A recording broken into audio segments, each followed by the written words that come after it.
Hello, everybody. It's Matthew Brand. Welcome to the podcast. Now, are you someone who wants a relationship or in a relationship that's had more issues than you'd like, or had a relationship that ended or went sour? This episode may be for you.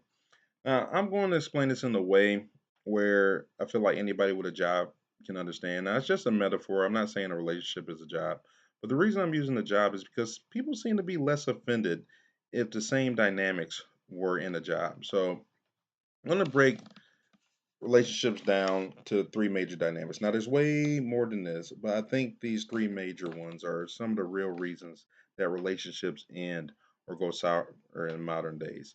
And again, the real reason I want to use jobs is because people seem less offended if it's a job when there's that certain same dynamic. So let's say, for example, you were being told what to do. Something like some people like I never let my spouse tell me what to do, or I'm not doing this, or I don't do it like that. Well, if your boss asks you to do it at your job, a lot of people wouldn't have a problem. They just say, "Yeah, absolutely, I can do that for you," and they don't question. And the reason they say it is because, well, it's different. That's my job. Or it's different. I'm getting paid for it, as if you're not getting anything out of your relationship. And if you're not, maybe you should check this out. So if you want to be helpful or supportive, please feel free to subscribe. Hit that subscribe button. But I'm just going to try not to waste too much of your time and I'm going to move on. So, three dynamics I'm going to give is a partner, a employer-employee relationship, and a freelance one. So, the partner relationship, that's one where it's, let's say you adopted a child, right? You adopted a child as part of your family. You would be considered pretty crappy if you left them. Yeah, I mean, let's just face that. You'd be considered pretty crappy if you left a child you adopted because you weren't happy anymore. So in a partner relationship, you own that business. You are part owner, and this is everything to you. It's in you're invested in it. You're tied to it. It's everything. You don't just simply leave because you're not happy anymore.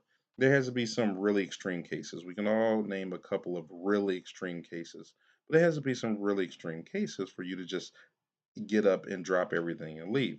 The same, and it has to be kind of like the same cases you would if you would have to like disown your child. And some people say, well, that's different. That's my child. That's my responsibility. And it's like, yeah, that's what adopting someone into your family is. So if you're not on that level, you're not a partner in the relationship. You're more one of the latter dynamics or the other two dynamics. So what are those other two dynamics? The other two are employer and employee, right? And that's when somebody has more of the responsibility in a relationship than the other person. They're they're supposed you should be the leader if they have more responsibility, but one person's leading, taking care of the brunt, they take care of the responsibility. The other person contributes in exchange for the value that they're getting out of that relationship. Usually the person when they get into a relationship, one of the two people are more established. They have more going for them financially, usually, not all the time, or they're providing more of the value. And this can go in either direction. There's no necessary one person or the other who ends up like this, but that is a dynamic in a relationship. And you can tell because if you weren't happy anymore, if you're like, whoa, if I'm not happy, if you're not happy, you just leave. If that's the mentality that you have, it's an employer employee relationship because one person is usually very invested, right? That's the employer. They have a lot more responsibility than the employee. The employee is like, well, if I'm not happy anymore, then I just go. And that's where the dynamics start to fall because they want the same say that a partner has, that someone who's in it for the long haul has, that someone who's going to be ride or die has.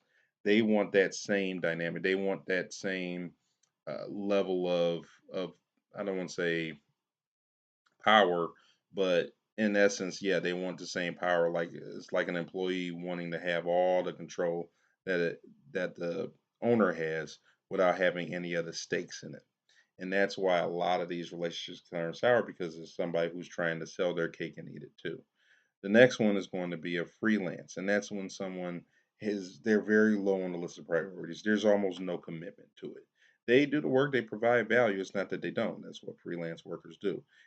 Even if you go up, let's say you're a customer and you go up and you buy a latte, right? You're getting the latte. You're providing value by paying for the latte. But on the other end, and you're getting your value by consuming the latte, but you're not invested in it. You don't care if anything happens to the person. They're very low on your list of priorities. You'll have your job first, your family first, your friends first. The relationship is all the way there at the bottom. That's how you know you're kind of in the freelance. A lot of people don't want to admit that because they're like, well, of course my family comes first. Of course my job comes first. Of course, a man might not be there for me, or a woman, might just up and leave. If you're in that dynamic, that's much more of a freelance style dynamic. Now, none of these are necessarily bad on their own, to be fair. But a lot of times these dynamics are not agreed upon beforehand. In the US, we don't really have a standard culture where we we constantly, what would you say, have a tradition that people are generally like one, two, or three. Some people are much more, believe in, hey, the long term partnership.